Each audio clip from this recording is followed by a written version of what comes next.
하셨으니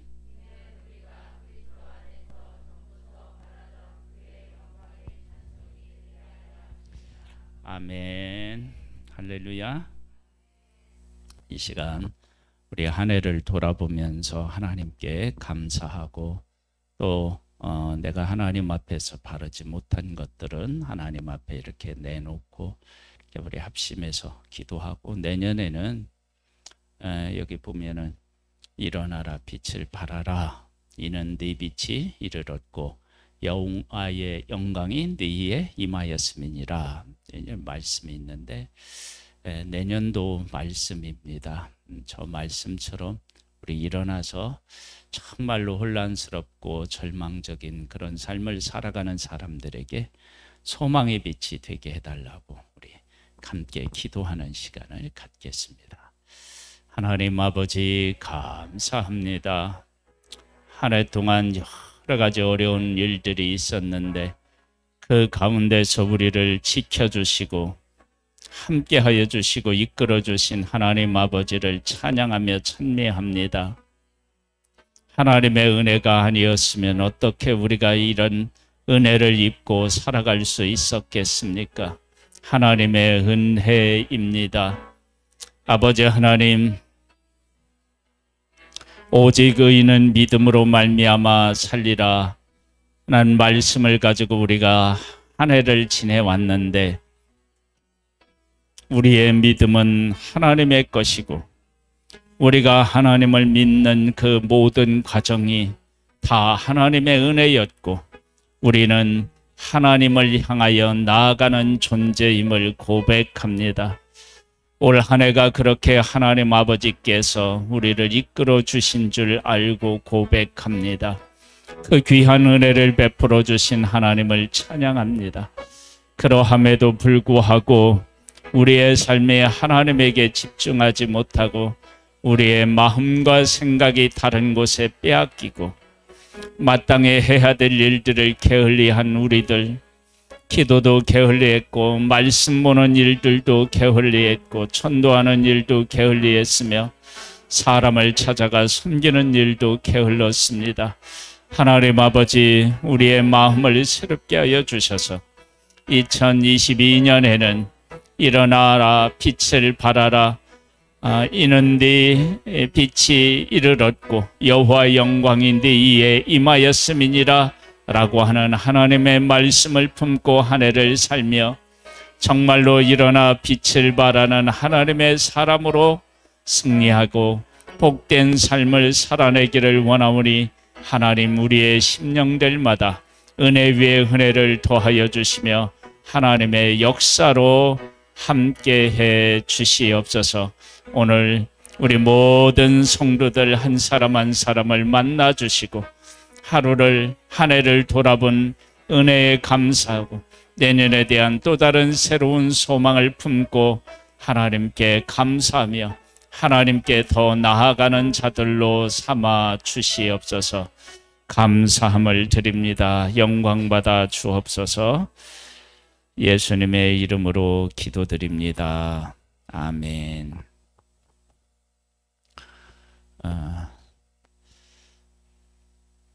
한 해 동안 참 나라적으로 또 각 가정적으로도 여러 가지 일들이 있었는데 하나님께서 우리를 지켜주셔서 은혜를 베풀어 주셔서 여기에 이르게 하신 하나님을 찬양합니다. 그리고 함께 기도해 주시고 또 함께 교회를 또 섬겨 주셔서 우리 교회가 참 평안하게 또 한 해를 보낼 수 있었던 것, 하나님의 은혜인 줄 믿습니다. 그리고 내년에 우리 성도님들 가정들마다 하나님이 주신 큰 복으로 건강의 복들 좀 받으셔요. 그리고 경제적으로 더 윤택해 주셔서 하나님 나라를 위해서 더 쓰고 또 믿음에는 용사들이 다 되시기를 주님의 이름으로 축복합니다. 우리 이 찬양을 같이 한번 드리겠습니다.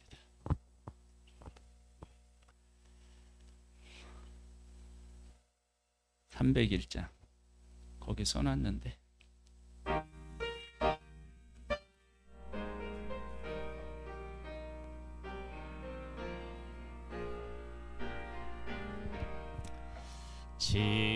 지금까지 지내온 것 주의 크신 은혜라.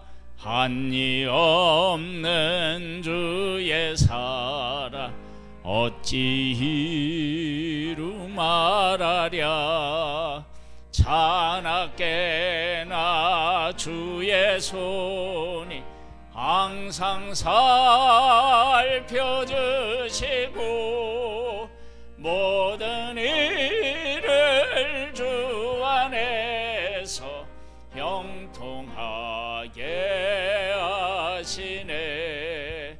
몸도 마음도 연약하나 새임마다 살았네. 물 붓듯이 부으시는 주의 은혜 족하다.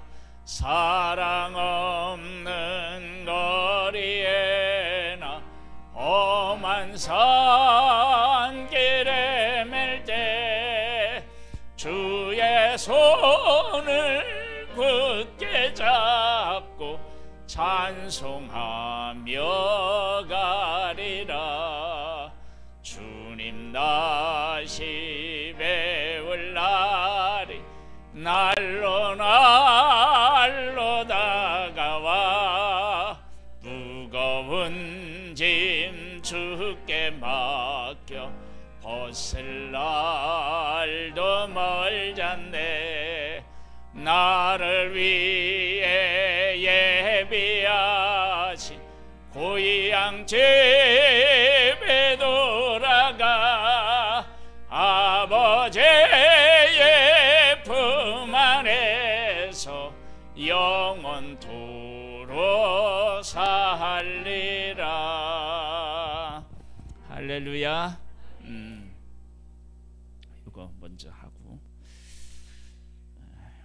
말씀 헌금하신 분 계셔요?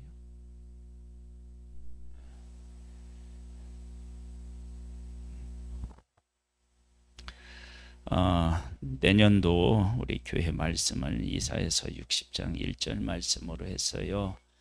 이 말씀을 각 가정에 이렇게 나눠드리면 이걸 잘 보이는 곳에서 이렇게 해놓으시고 오고 가면서 이 말씀을 묵상하시고 이 말씀을 마음에 새기시고요. 그리고 이 말씀대로 또 살아서 하나님께서 주시는 큰 복을 받아 누리시기를 바랍니다. 하나씩 나눠 드릴 테니까요. 이따 가져가시면 좋겠다. 그리고요, 개인적으로 이렇게 책갈피 하기를 원하시는 분은 이것도 개인적으로 가져가시고, 이 디자인은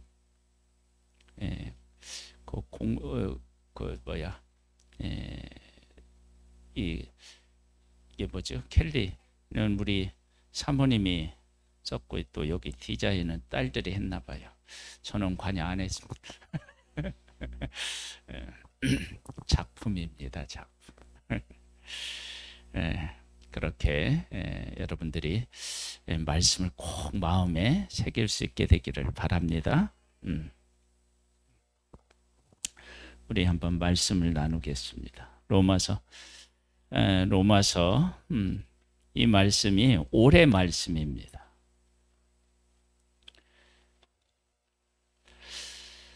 로마서 1장 17절 말씀이었는데요. 16절 17절을 한번 같이 읽겠습니다. 내가 복음을 부끄러워하지 아니하노니 이 복음은 모든 믿는 자에게 구원을 주시는 하나님의 능력이 됨이라. 먼저는 유대인에게요 그리고 헬라인에게로다. 복음에는 하나님의 의가 나타나서 믿음으로 믿음에 이르게 하나니 기록된 바 오직 의인은 믿음으로 말미암아 살리라 함과 같으니라. 아멘. 믿음은 신비롭습니다. 사실 이 믿음은 그 내가 어떤 행위를 했다라고 하는 것과 반대되는 것이 믿음이에요. 그러니까 믿음으로 믿음이다라고 하면 불신이다 그런 것이 아니라 믿음에 반대되는 사실은 성경의 그 의미는 믿음은 내가 어떤 일을 행하지 않았는데도 의롭게 되는 것, 그것을 믿음이라고 얘기하고, 반대되는 것은 내가 행위를 해서 의롭게 되는 거예요. 그러니까 믿음의 반대는 행위예요, 사실은요. 그 다음에 이 믿음은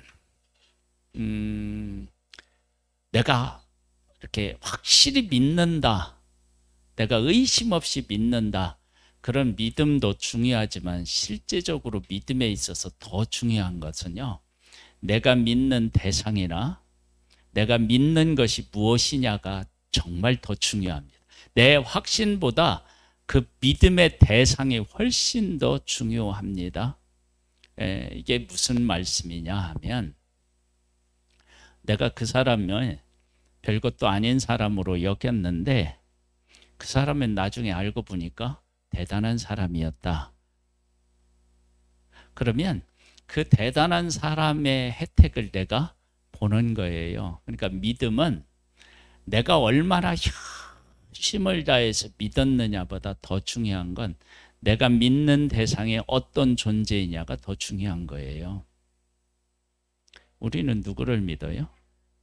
여러분, 그래서 하나님을 믿기 때문에 우리의 믿음이 대단한 거예요. 그러니까 내 믿음이 엄청나게 막 산을 옮길 만한 믿음이 있기 때문에 대단한 것이 아니라 내가 믿는 하나님이 대단해서 내 믿음이 대단한 거예요.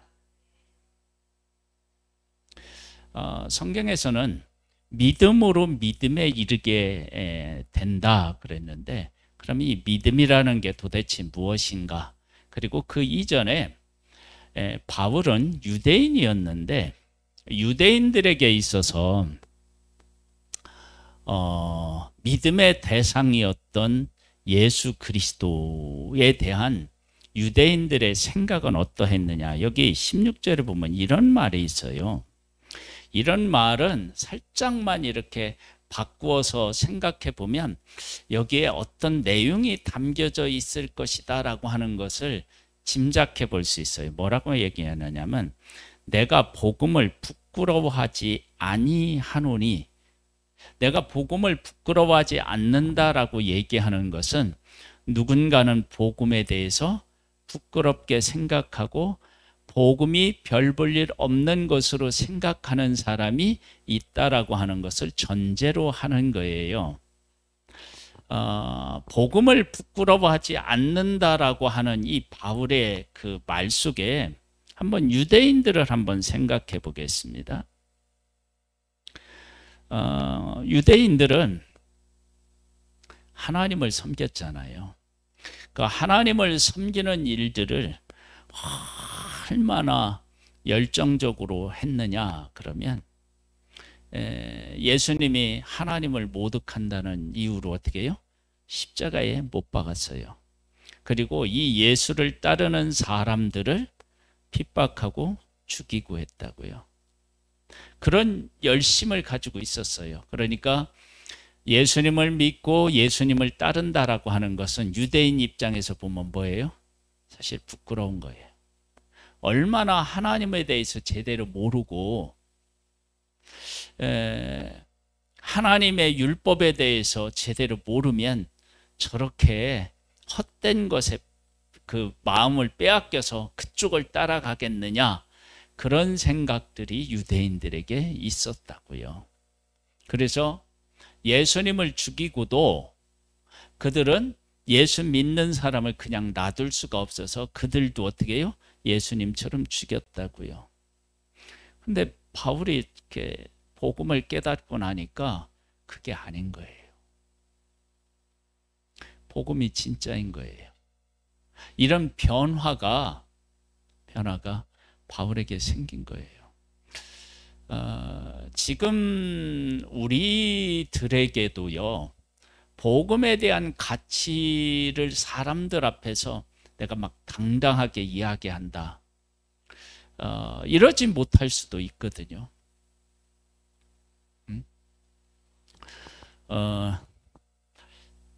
길거리 나가서 이렇게 얘기하다 보면은요, 복음 전하는 사람들에 대한 사람들의 반응이 이제 이렇게 있어요.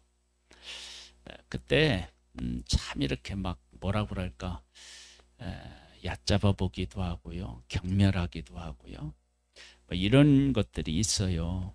그런데 복음이 생명이라고 하는 사실을 알고 복음 위에 구원의 길이 없다라는 것에 대한 확신을 가지고 있는 사람들은, 그렇게 핍박으로 다가오는 사람들이 이렇게 뭐냐면 안쓰러워 보이고요, 불쌍해 보이고, 그건 복음에 대한 가치가 알기 때문에 그런 거예요. 거기에는 내가 길거리에서 알지도 못하는 사람들에게 쪽팔리게 이런 일 겪는구나, 그거보다 훨씬 더 그 가치의 기준이 높으면, 가치를 가지고 있으면 그런 게 문제가 안 되는 일들로 다가온다고요. 그러니까 바울은 복음에 대한 가치를 그렇게 가지고 있었던 거예요. 그러면서 복음은 왜 그러느냐? 복음은 모든 자에게 구원을 주시는 하나님의 뭐예요? 능력이 된다. 그러면 복음이라고 하는 것이 그렇게 가치가 있으려면 복음 안에 어떤 내용을 가지고 있어야 되지 않겠어요? 여기 보면 복음에는 하나님의 의가 나타나서 믿음으로 믿음에 이르게 하나니, 그렇게 말씀하고 있어요.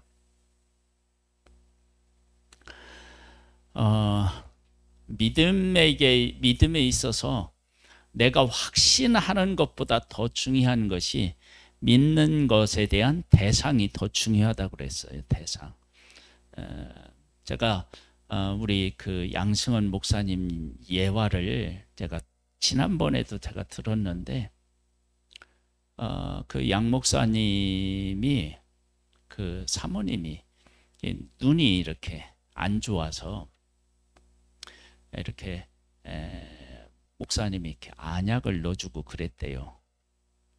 어느 날 사모님이 눈이 안 좋아서 안약을 눈에다 딱 떨어뜨렸대.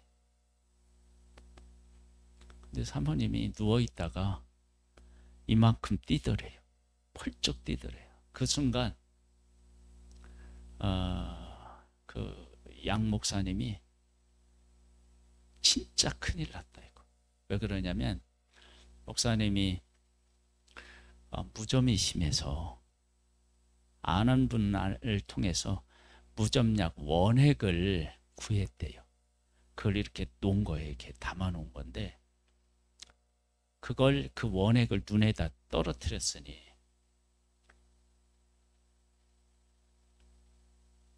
그 목사님은 눈에다 이렇게 떨어뜨릴 때 이게 무좀약이어야 할 것이라고 하는 것은 1%도 생각 안 한 거예요. 100% 이건 안약이다라고 생각하고 넣은 거예요. 근데 그게 무좀약이었다고요. 여러분, 내가 뭔가를 100% 믿는다라고 해서 그 믿음이 옳은 거고 믿음이 대단한 게 아니고, 진짜 중요한 것은 믿는 대상의 문제예요. 대상. 왜 우리가 가지고 있는 이 믿음이 대단하냐 그러면, 우리가 얼마나 큰 믿음을 소유하고 있느냐, 그거보다 하나님이 우리의 믿음의 대상이라는 거예요. 하나님께서 아브라함을 부르셨어요. 누가 불렀냐면 하나님이 부르셨는데, 그 하나님이 어떤 하나님이시냐면 우주 만물을 만드신 창조주 하나님이신 거예요. 그 하나님이 불러서 아브라함에게 약속을 하셔요. 너는 너의 본토 친척 아버지 집을 떠나서 내가 네게 지시할 땅으로 가라. 그러면 어떻게 해요? 내가 너로 큰 민족을 이루게 하겠다. 하나님이 약속하시는 거예요. 그런데 아브라함은 거기에 합당한 믿음을 가지고 있었나요? 아니요, 없었어요. 그 먼 길을 올 때도 하나님께서 그를 보호해 주셨고 그와 함께 하셔서 올 수 있었어요. 그걸 아브라함이 뭘로 표현하냐면 하나님 앞에 제단을 쌓은 것을 통해서 자기가 고백하는 거예요. 하나님의 은혜로 여기까지 왔다. 그렇게 고백해요. 그렇게 하나님의 은혜를 입고 왔는데 흉년이 들었다고 그 약속의 땅을 떠나서 애굽으로 가요. 그리고 또 가는 것도 잘못했는데 그곳에서 어떻게 해요? 약속의 아들을 함께 낳아야 될 아내를 소중하게 여기지 못하고 어떻게 해요? 동생이라고 속여요. 여러분, 이런 아브라함의 그 어떤 믿음의 어떤 수준을 가지고 어떻게 하나님의 일을 이룰 수 있겠어요? 근데 그 약속을 하신 분이 누구냐면 하나님이신 거예요. 그래서 나중에 아브라함이 어떤 아브라함으로 바뀌느냐? 그러면 크게 두 가지가 있어요. 하나는 뭐냐면 이 땅을 너와 네 후손에게 주리라 하나님이 그렇게 말씀하셨는데 이거 잘 생각해 보세요. 약속의 아들을 하나님이 주시겠다고도 하셨고 땅도 주시겠다고 하셨잖아요. 그렇죠? 이 땅을 너와 네 후손에게 준다고 말씀하셨는데 근데 약속의 아들을 주시지 않은 일에 대해서는 자기 나름대로 노력을 해요. 처음에는 엘리에셀 그 종을 양자로 삼으려고 하는 일이 있고 두 번째는 하가를 줘서 거기서 누구냐면은 이스마엘을 낳아요. 이제 그렇게 약속의 아들에 대한 것은 자기가 나름대로 뭔가를 노력을 하는데 약속의 땅에 대해서는 특별히 그런 것이 없어요. 그리고 나중에 아브라함이 어떻게 얘기하냐면 내가 이 약속의 땅을 가질 필요가 없다. 왜 가질 필요가 없느냐? 하나님이 약속하신 약속의 땅은 이 가나안 땅이 아니라 저 천국이구나. 그게 히브리서 11장에 보면 나와요. 그래서 아브라함은 약속의 땅에서 땅을 사려고 하지 않아요. 그냥 뭐만 사냐면 묘집만 사요. 매장지만. 그럼 매장지는 왜 사느냐? 그러면 우리는 이 땅을 하나님의 약속으로 주신 땅이라고 하는 신앙 고백으로 그걸 사는 거예요. 요셉도 애굽에 갔다가 뭐예요? 자기의 유고를 약속의 땅에 가지고 가라고 그러죠. 그건 약속의 땅에 대한 고백인 거예요. 그러니까 아브라함이 그렇게 고백을 해요. 그거 하나 하고요. 또 하나는 뭐냐면 약속의 아들을 받았는데 그 아들을 어떻게 하라고요? 번제로 드리라고 하는데 드려요. 그렇게 위대한 믿음의 사람으로 바뀌었다고요. 그러면 이렇게 아브라함이 바뀐 것이 아브라함이 가지고 있는 믿음이 좋아서 그런 거냐? 아니에요. 하나님께서 아브라함의 생애 속에 함께 하셔서 아브라함을 그런 믿음의 사람으로 세워 놓으신 거예요. 그것이 뭐냐면 믿음으로 믿음에 이른 거예요. 믿음은 하나님께서 아브라함을 불러서 약속하셨던 그 믿음이고요. 그리고 믿음에 이르게 한다는 것은 아브라함 생애 속에 하나님이 함께 하셔서 나중에 아브라함이 하나님이 약속하신 것이 무엇인지를 깨달아 아는 것, 그것이 믿음에 이른 거예요. 우리가 2021년을 이제 다 살았어요. 뭐 다른 일 할 것도 없어요. 이제 예배 드리고 나면 끝이에요. 우리가 2021년을 살았는데 우리의 믿음이 자랐느냐라고 하는 질문을 누군가가 하면 예, 자랐습니다. 이렇게 또 대답할 사람도 있겠죠. 없는 건 아니겠죠. 있겠죠. 근데 대부분의 경우는 그렇게 말하기가 좀 애매해. 이런 부분에는 내가 믿음이 자란 것 같기도 하고, 또 이쪽으로 생각해 보면 이게 믿음이 자랐다고 얘기하기도 어렵고, 하여간 그래요. 그런데 시간이 지나고 보면 하나님께서 내 생애 속에 개입하셔서 나의 믿음을 그냥 놓도록 하나님이 하시지를 않는 거예요. 하나님은 달란트를 맡겼어요. 갑절을 남긴 사람, 5달란트가 5달란트, 2달란트가 2달란트를 남긴 사람들은 착하고 충성된 종이라고 얘기를 하고, 1달란트는 가서 묻어주었는데 악하고 게으른 종이라고 얘기를 해요. 즉 뭐냐면 하나님께서는 우리에게 맡겨진 것들이 자라기를 원하시는 거예요. 그런데 우리는 지금 자란 것 같지가 않잖아요. 그런데 하나님께서는 그만큼 우리가 자라고 자라나는 것을 소망하고 계시다는 거야. 그래서 우리의 삶에 내가 가만히 앉아 있으려고 하면 가만히 앉아 있지 못하도록 하나님이 어떻게 해요? 하신다고요.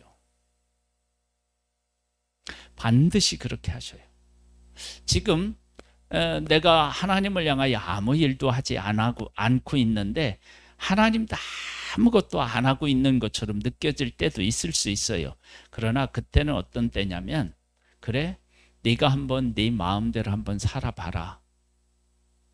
그러면 하나님의 사람은 반드시 그렇게 하나님의 뜻대로 하나님의 약속을 따라 살아가지 않으면 이 삶이 예수 안 믿는 사람하고 다르게 정말 인간적으로 생각하면 정말 행복하고 이게 막 기쁨을 누리고 막 이렇게 해야 될 자리에 갔는데 기쁘지가 않는 거예요.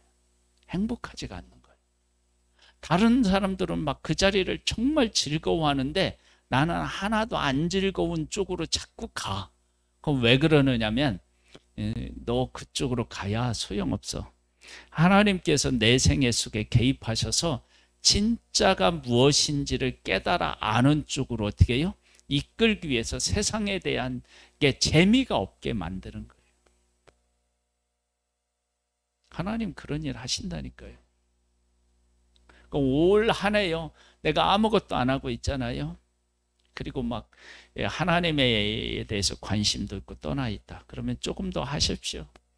그리고 나서 이제 하나님이 이제 내 삶에 이제 개입하시는 것이 보이기 시작하면 내가 어떤 사람은 그것이 감사와 기쁨이 될 수도 있고요. 어떤 사람은 그것이 나한테 힘든 그 상황이 될 수 있어요. 왜냐하면 내가 다른 길로 갔다 그러면 하나님께서 나를 어떻게 해요? 바른 길로 인도하셔야 되기 때문에 그래요. 그래서 올 한 해는 우리는 이런 일은 내가 잘했다 못했다, 우리 올 한 해 뭐 했나 모르겠다, 뭐 이럴지 모르겠지만 하나님은 나를 부르셔서 내 인생 속에서 계획하시고 이끌어 가실 때 2021년은 하나님께서 나를 이끄신 이 한 해는 그냥 흘러간 시간이 결코 아닌 거예요. 그냥 흘려보낼 수가 없어요. 저에게 2021년은 어떤 해였느냐? 그러면 감사할 일들이 참 있어요. 있어요. 제가 그 예심에 이렇게 지금 우리가 몇 년째 가고 있죠? 3년째 가요. 나는 한 4년 된 줄 알았더니 3년밖에 안 됐어요. 3년을 갔는데 제가 처음에 갈 때는 이런 마음으로 갔어요. 우리 이제 김봉래 집사님이 효성 침례교회 거기 가서 은혜를 받고 막 또 우리 또 김봉래 집사님의 특징이 막 이렇게 감동이 오면 그 감동을 주체하지 못하잖아요.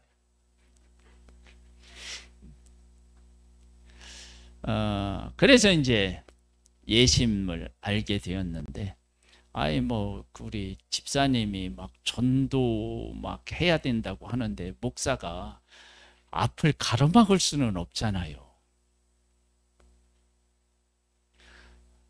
여러분 이것도 대단한 거예요. 왜 그러냐면 예심에 가보면 아이 막 이렇게 성도님들은 오시는데 막 목사님이 안 오시는 때도 꽤 되고요.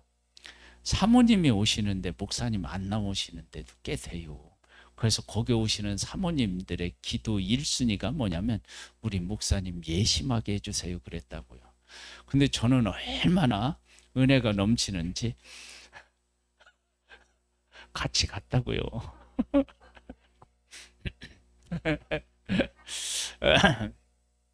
갔는데 제 마음속에는 어떤 마음이 있었냐면 솔직히 얘기하면 내가 같이 가줄게. 네, 그런 마음이 있어서 같이 가줄게. 같이 가줄게. 네. 그랬는데 저는 정말로 그런 마음이 있었는데 어느 날 조장이 됐어요.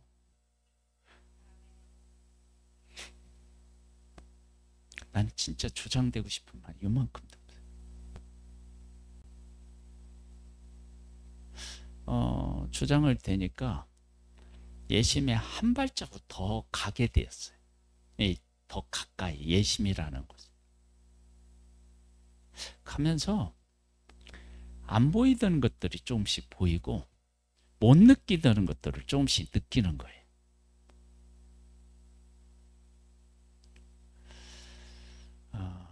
뭐 이렇게 성씨에 따라서 뭐 강씨 고집이 있고 무슨 고집이 있고 막 이러잖아요. 근데 그런 고집도요 사람마다 강씨라고 다 고집이 있는 거 아니고, 그렇죠? 저도 사실은 한 고집 하거든요. 아닌 것 같은데요. 내 마음에 감동이 안 오면요 동의 안 해요. 아니 목사니까 내가 인간적으로 이런 일에 이렇게 하기는 하지만 내 마음에 동의가 안 되면 정말 동의 안 해요. 근데 하나님께서 어떻게 하시느냐면 이 예심에 한 발자국 한 발자국 막 가게 만드는 거예요. 아멘이에요? 그렇게 하면서 하나님께서 저한테 베풀어 주신 은혜들이 있어요. 은혜. 저는 이걸 계획하지 않았다고요. 저는 계획한 게 없어요. 그런데 하나님께서 저를 통해서 무엇인가를 하려고 하시는 어떤 계획이 있으신가 봐요. 꼭 그쪽으로 한 걸음씩 가게 하시더니 지금은요 예심이 제가 없으면 안 돼요. 죄송한데 그만큼 제가 정말 뭐라고 그럴까요? 예심에 깊이 발을 들여놓았다고 할 수 있을까요? 예, 그렇게 되었어요. 그러면 이건 정말 제가 계획한 거 아니에요. 저는 그럴 생각이 없어요. 지금도 막 조장 막 이렇게 나는 그런 건 정말 그런 거 싫어해. 막 이렇게 앞에 나서 보이는 거. 제가 목사니까 이렇게 나오는 거예요.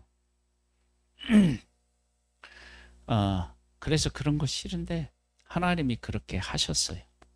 그리고 그곳에 한 발자국 더 들여놨더니 정말 보이는 것들이 조금씩 다른 거예요. 그러면서 어떻게 되냐면 거기에 대한 가치와 의미들이 조금씩 저한테 다가오기 시작한 거예요. 이건 제가 정말 계획한 게 아니라고 그랬어요. 하나님께서는 우리들 인생에 내가 계획하지 않았고 나의 믿음으로 이룰 수 없는 일들을 내 생에 오셔서 하셔요. 그래서 어떻게 되느냐면 하나님이 나를 부르셨을 때 계획하셨던 일들 속으로 나를 한 걸음씩 더 끌어당겨서 그곳에 이르도록 하는 거예요. 그게 뭐냐면 믿음으로 믿음에 이른 거예요.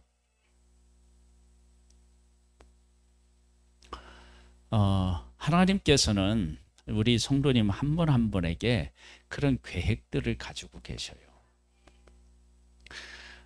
우리 청년들도 지금 어떤 생각을 하고 2021년을 살았는지 모르는데요. 하나님께서 나를 부르시고 나를 하나님의 자녀로 삼으셔서 이러한 존재로 내가 그를 세워야 되겠다라고 하는 하나님의 계획이 있으면 내가 거기서 벗어나려고 하거나 그 일에 동의하지 않으려고 하는 것으로 인해서 내 삶이 내 뜻대로 갈 수가 없어요. 그렇게 되는 게 아니에요. 하나님이 의도하신 대로 내가 가요. 갈 수밖에 없어요. 왜냐하면 믿음으로 믿음에 이르게 되는 거예요. 아브라함 이야기를 했는데 아브라함이 하나님 앞에 부름을 받았어요. 아브라함도 하나님이 부르셨을 때 하나님께서 약속하신 약속을 보고 인간적으로 생각했던 것들이 있겠죠. 내가 본토 친척 아버지 집을 떠나서 이 먼 곳까지 왔는데 하나님께서 자녀를 주시고 그 다음에 이 땅을 네 후손에게 주겠다 그렇게 약속하셨을 때 하나님이 인간적으로 생각하고 있었던 게 있었겠죠. 막 사라가 생산하는 능력을 얻어서 막 자식을 막 낳고 막 이런 걸 생각했을 수도 있잖아요. 그 다음에 하나님께서 막 땅을 많이 막 주시는 거 아닌가 뭐 그런 생각도 했겠죠. 그런데 그게 아닌 거예요. 자식을 안 줘. 자식을 몇 년 만에 주셨어요? 이스마엘은 하나님이 원하시는 아들이 아니니까 빼놓고 얼마 주시냐? 25년 만에 주셨어요. 그것도 이삭은 쌍둥이라도 낳지. 예? 그 하나님께서 약속의 아들이라고 해서 한 명 아들을 주는 거예요. 아니 이 한 명의 아들이 언제 하늘의 별과 같이 많아지고 그렇죠? 바다의 모래같이 땅의 티끌같이 어떻게 그렇게 많아지겠느냐고요. 그런데 한 명의 아들을 딱 나중에 아브라함이 깨닫는데 뭐냐면 하나님의 약속은 반드시 이루어진다. 이루어진다는 게 어떤 의미냐면 약속의 아들 이 한 명이지만 이 한 명이 약속의 아들인데 이 한 명을 통해서 정말 하늘의 별처럼 많게 하실 수 있는 분이 하나님이시다라고 하는 것을 발견하고 깨달아 알게 되는 거예요. 그것이 곧 뭐냐면 믿음으로 믿음에 이른 거예요. 우리가 영적인 일에 대해서 관심을 두지 않고 세상 일에 대해서 관심을 많이 갖는다고 해봐요. 그러면 내 인생이 그렇게 내가 계획해 놓은 쪽으로 가느냐? 안 돼요. 예, 하나님이 그렇게 나를 놔두지 않아요. 왜냐하면 하나님의 고집은 그 누구도 꺾을 수가 없어요. 왜냐하면 하나님은 변함이 없으신 분이에요. 변함이 없다고. 그러니까 하나님이 나를 불러서 어떤 계획을 세워놓으셨다 그러면 그 약속으로 어떻게 내가 나아가게 되는 거예요. 이럴 때 우리가 쓰는 전문 용어가 있어요. 알아서 개라고. 정말 하나님의 뜻을 바르게 깨달아 알고 그 뜻에 맞게 나를 드리려는 것이 지혜로운 사람이지, 내가 계획해 놓은 내 인생을 내가 한번 살아보겠다라고 그쪽으로 가면 어떻게 되냐? 목표를 잃을 수도 있어요, 인간적으로. 그런데 내가 이걸 위해서 이렇게 고생을 했나? 아니, 정말 그런 마음이 들어요.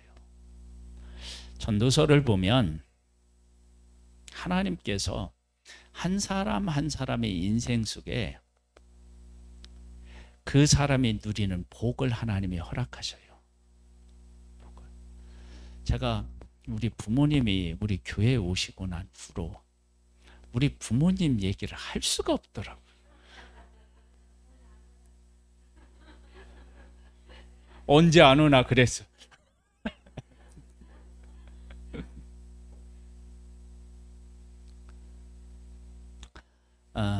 우리 이제 아버님 얘기를 하면 우리 아버님은 진짜 독특해요, 성품이.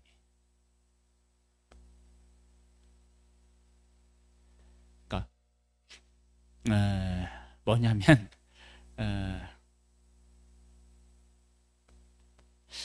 부러운 게 없잖아요. 부러운 게. 그러니까 우리가 에이, 그런 거 뭐 다 괜찮아. 그런 거 괜찮아. 그런데 우리의 속으로는 그냥 그게 부러웠고 막 이런데 말로 그러는 경우가 있잖아요. 근데 우리 아버님은 그걸 잘 못하셔요. 그러니까 그게 싫다? 그럼 그게 싫은 거고, 이게 행복하다? 그럼 그게 그냥 행복한 거야. 그 다른 사람 뭐 이렇게 막 눈치 보거나 막 이러는 분이 아니셔요. 이런 분이. 그러니까 그런 아버님이 한편으로는요, 야, 참 대단하신 분이시다, 막 이런 마음이 들기도 하고요. 한편으로 보면은요, 막 이렇게 좀 이렇게 제 입장에서는 막 답답한 거예요.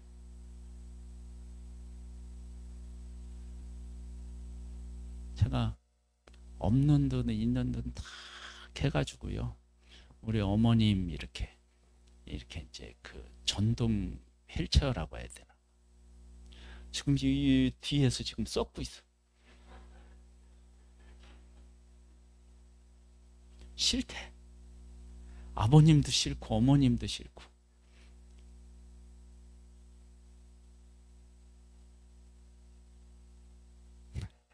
사람마다 각자의 인생이 있거든요. 행복을 느끼고 기쁨을 느끼는 그런 것들이 다 있어요. 다 있어요.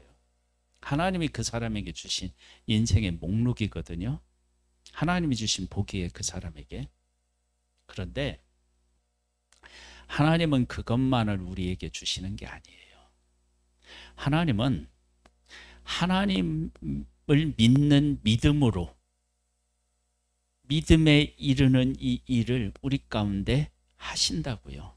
그 일을 하시면 어떤 일이 생기느냐면, 내 인생에게 주어진 내 인생을 행복하게 살아야 되잖아요. 그런데 하나님에 대한 믿음을 놓치면 내가 즐겁게 살아갈 수 있는 그 인생이 즐거움을 맛볼 수 없도록 하나님이 어떻게 되냐면 차단을 시켜요. 그러면서 어디를 향하냐면 하나님을 향하도록 만드신다고요. 지금 이 말이 무슨 말인지를 이해할 수 있었으면 좋겠고요. 특별히 우리 청년들은 이 말이 무슨 뜻인지를 깨달아 알고 인생을 그쪽으로 계획을 세우고 나아가세요.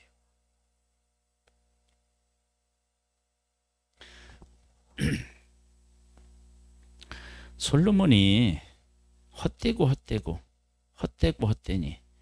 모든 것이 다 헛되다고 그렇게 이야기했잖아요. 그런데 그 전도서에 보면 그 전도서에 이런 내용이 나와요. 내가 무엇을 해서 기쁨을 누리고 있다? 그러면 하나님이 그 사람에게 주신 그게 복이라는 거예요. 복. 여러분, 인생은 하나님 없이 그런 복을 가지고 살아가는 사람이 있어요. 그래서 옆에서 보면 그 사람 정말 행복하구나. 그것은 그 사람에게 주신 하나님이 주신 복이에요. 그런데 그 복 너머에 진짜 복이 있는 거예요. 그게 뭐냐면 믿음의 복이라고 하는 복이에요. 근데 이 믿음은 어디로부터 출발하느냐면 하나님으로부터 출발을 해요. 하나님으로부터 출발을 해서 믿음이 내게 주어지면 내가 어떤 사람이 되어야 되느냐면 믿음의 사람이 되어야 돼요. 하나님께서 나에게 주신 그 믿음이 내 삶으로 고백되어지는, 즉 아브라함을 하나님이 부르셨는데 아브라함에게 아들은 한 명, 약속의 한 명, 그 다음에 땅은 매장지만 하나님이 주신 거라고 할 수 있어요. 그러면 그렇게 주면 하나님이 약속한 것이 솔직히 말해서 이루어졌다고 할 수 없는데 아브라함은 매장지를 통해서 하나님의 의도를 고백하고 그 다음에 또 뭐냐면 약속의 아들을 통해서 믿음을 고백해요. 이것이 믿음으로 믿음에 이른 거예요. 자, 이 얘기를 하고 마무리할게요. 잘 들어보세요. 약속의 땅에 살아요. 근데 땅을 사는데 하나님과 동행하다 보니까 7 족속이 살고 있는 그 땅을 하나님께서 아브라함의 후손에게 주긴 줘요. 그렇게 주는데 아브라함에게는 하나님과 동행했더니 이 땅인가? 그렇게 하나님과 동행하다 딱 느끼는 게 뭐냐면 하나님이 이 땅이 아니고 더 좋은 천국을 우리에게 약속하시는구나. 그걸 깨달아 하는 거예요. 그래서 어떻게 되냐면 약속의 땅에 매장지를 사면서 나는 하나님의 약속에 나의 뼈를 묻겠습니다. 그런 의미가 있어요. 그러니까 하나님의 약속에 나의 모든 것을 걸겠습니다. 그게 매장지를 산 것에 있어요. 그 의미가. 그러니까 매장지를 사면서 그렇게 하나님의 약속을 고백하고 그 다음에 이삭은 약속을 받은 아들인데 번제로 드리라고 하는데 순종해서 어떻게 해요? 드려요. 왜 드리느냐? 내가 이 아들을 죽여도 하나님의 약속은 죽지 않는다는 거예요. 그러니까 이삭을 드려서 이삭이 죽는 한이 있어도 하나님의 약속은 죽지 않는다라고 하는 것을 고백한 거예요. 그렇게 믿음으로 하나님의 약속을 확실하게 고백한 것, 그게 뭐냐면 믿음으로 믿음에 이른 거예요. 하나님은 우리들이 이 땅에 살아가면서 하나님이 저한테 이렇게 이걸 약속하셨다 그러면 이 약속을 주실 수 있어요. 그런데 이 약속을 안 주시는데 이 약속을 주신 것이 있어요. 이건 얘기가 참 말이 안 되는데 아브라함으로 다시 설명할게요. 약속의 땅, 이 땅을 너와 네 후손에게 주리라 그랬는데 땅을 안 줬잖아요. 매장지밖에 없었잖아요. 땅을 안 주었는데 그 땅을 아브라함은 어떻게 해요? 믿음으로 그냥 받았어요. 근데 약속의 땅을 안 받았어요. 그런데 받았어요. 이건 믿음으로밖에 설명이 안 돼요. 그러니까 우리 성도님들에게 하나님이 약속하신 게 있어요. 신앙생활을 하다 보면 하나님이 이런 거 해주시는 거 아닌가? 뭐 이런 것들이 있거든요. 근데 안 줘. 왜? 근데 나중에 보면 안 줬는데 받은 거예요. 그게 있다니까요. 그게 안 줬는데 이미 나는 받았어. 그게 있어요. 그게 믿음으로 믿음에 이르는 거예요. 그러니까 아브라함에게 땅을 준다고 그랬는데 땅이 없어. 근데 아브라함은 이미 받았어. 그래서 매장지를 사서 그 신앙 고백을 하는 거예요.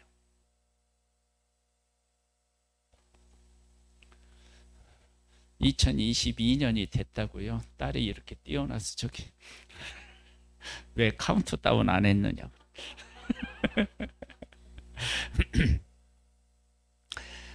그럼 물리적인 시간은 큰 의미가 없어요. 뭔 얘기 하려다 안 받았는데 받는다고요. 약속의 아들 한 명을 받았는데 이 한 명을 하나님이 죽이신 거예요. 죽이라고 하는 거예요. 그런데 하나님의 약속은 이삭이 죽어도 하나님의 약속은 안 죽는다는 거예요. 이 아들을 죽여도 하나님은 어떤 의미로든지 약속의 아들을 다시 세워서 그 약속의 아들로 인하여서 하늘의 별과 같이 많은 후손이 있게 하실 분이라고 하는 것을 하나님이 어떻게 해요? 아브라함이 하나님과 동행하며 그것을 깨달은 거예요. 그래서 믿음으로 어디에 이르렀어요? 믿음에 이르렀어요. 우리 인생은 믿음으로 하나님이 나를 부르신 그것으로 믿음을 시작해서 하나님이 내 인생에 가지고 계시는 그 믿음, 이렇게 세우고자 하는 그 믿음에 내가 이르는 과정이 나의 인생인 거예요. 나는 그 믿음에 대해서 관심이 없을 수 있어요. 때에 따라서. 그런데 내가 관심이 없다고 하나님이 약속하신 것을 잊거나 관심이 없는 분이 아니셔요. 하나님은 그것을 갖고 내 인생을 설계하시고 내 인생을 어떻게 해요? 이끌어 가셔요. 그래서 내가 하나님의 약속을 떠나서 내 맘대로 막 살아가잖아요. 그러면 정말 죽을 때 임박해서라도 그 사실을 깨달아 알아요. 그런데 그때 깨달아 알면 내가 깨달아 안 것은 목적지에 이르렀지만 내 인생은 그 약속과 함께 살아가는 시간이 없어서, 그래서 그것 때문에 나의 삶에 있어서 놓고 어떻게 되냐면 하나님 앞에서 이렇게 회개하는 거예요. 안타까운 마음으로 내 인생을 보는 거예요. 정리하는 거예요. 그런데 이 하나님의 약속과 함께 내가 살아가잖아요. 그러면 내 인생이 정말 어떻게 바뀌느냐면 보석처럼 바뀌어요.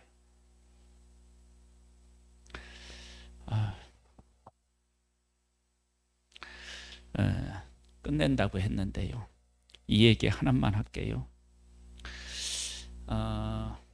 제가 창세기 2장, 아니 요한복음 2장에 가나 혼인잔치죠. 제가 가나 혼인잔치를요 오랫동안 제가 묵상하고 있거든요. 그 얘기 하나 하고요 마무리할게요. 종에 대한 얘기 하나만 할게요. 거기에 하인들이 있잖아요. 하인이 뭐 종이죠. 하인들의 인생은 지금 우리들로 얘기하면 참 그 인생이 기구하잖아요. 우리 시각으로 보면 하인으로 나서 하인으로 살다가 하인으로 죽어요. 그렇죠? 예수님이 오셔서 물이 변화의 포도주가 된 그 일에 동참하고 난 후에 이들은 하인의 신분을 벗어났을까요? 안 벗어났을까요? 안 벗어났겠죠. 못 벗어났겠죠. 자, 이제 하인의 인생이 바뀌는 것을 한번 얘기해 볼게요. 내가 이제 이렇게 물을 떠서 채우고 또 갖다 준 내가 하인이에요. 내가 나중에 나한테 명령하신 분이 메시아라고 하는 사실을 내가 알았고, 그리고 이 메시아가 이 땅에 와서 처음 기적을 행하시는데 나와 함께 하셨어. 나를 통해서 일하셨어. 이것을 진짜 믿음으로 알았다 그러면 나의 그 사회적인 신분은 하인이야. 그냥 하인. 이건 변하지 않아. 그런데 온 인류를 만드시고 온 인류를 구원하시는 그 메시아가 이 땅에 와서 처음 표적을 행하시는데 나와 함께 그 표적을 행하셨어. 그 처음 표적을 행하시는데 나를 통해서 하셨어. 그걸 정말로 믿음으로 발견했다면, 깨달아 알았다면 그 다음부터 하인들은 인생이 달라졌을 거예요. 내가 누구냐? 메시아가 와서 처음 기적을 행할 때 나를 통해서 일하셨어. 너희들은 나를 하인으로 보고 일을 시킬지 모르지만 나는 그 메시아가 와서 나를 통해서 물이 변하여 포도주게 할 만큼 나를 귀하게 들어 쓰셨어. 내가 누구냐? 메시아가 나를 그렇게 귀하게 쓴 그런 귀한 존재야. 신분은 안 변했어요. 그런 귀한 존재야 라고 고백하면서 그가 살았다. 그러면 그 하인의 인생이 하나님 앞에 어떤 인생이겠어요? 그러면 그 하인들은 소망이 뭐냐면, 아니 우리도 저 주인처럼 살아갈 수 없을까? 그게 소원이었겠죠. 그런데 나는 하인으로 태어나 하인으로 그냥 사는데, 신분이 정해져 있는데 어느 날 내 인생에 하나님이 오셔서 나를 통해서 일하신 것이 내게 믿음으로 딱 다가오는 순간 나는 하인인데 하인이 아니야. 이게 무슨 말인지 이해가 되시죠? 나는 분명히 사람들에게 하인으로서 존재하며 살아가는데 주님이 나를 통해서 일하신 것이 내 마음속 중심에 딱 자리하고 있으면 나는 하인인데 하인이 아니에요. 아브라함이 그거와 똑같은 삶을 산 거예요. 이것이 바로 뭐냐면 믿음으로 살아가는 삶인 거예요.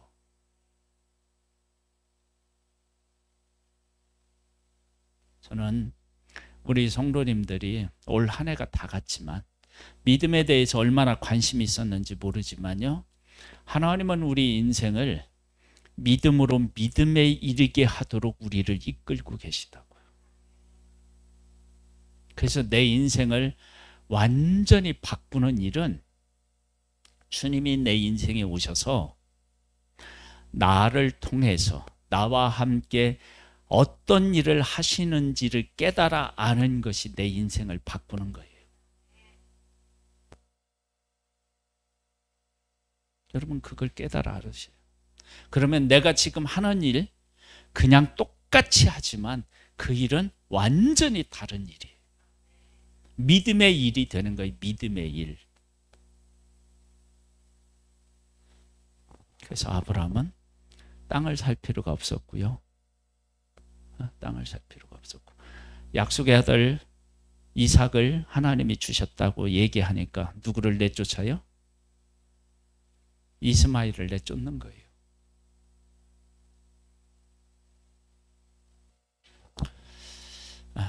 우리는 믿음으로 믿음에 이르러야 할 그런 믿음의 사람입니다. 여러분 이걸 마음에 품고요. 올 2021년에 우리가 이 주제를 가지고 살아왔는데 이 주제였는지조차도 잊어도 괜찮아요. 하나님은 내 인생에 오셔서 그렇게 나를 지금 이끌고 계십니다. 할렐루야. 그 다음에 이제 내년에는 올해네, 이제 올해 일어나라 빛을 발하라. 이제 하나님이 내가 안 일어나면 어떡할까요? 일어나라고 막 내가 빛을 발하지 않으면요, 빛을 발하도록 하나님께서 나를 오셔서 가만히 안 놔두실 거예요. 그렇죠? 요 내용을 가지고는 신년 감사 예배 때 나누도록 하겠습니다. 기도하겠습니다. 하나님, 오직 의인은 믿음으로 말미암아 살리라.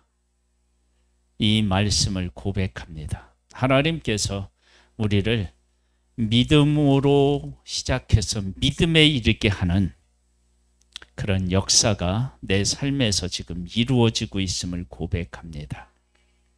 그렇게 우리를 이끄시는 하나님을 찬양합니다. 예수님의 이름으로 기도드립니다. 아멘. 일어나셔서 98장으로 찬양을 드리겠습니다. 90장.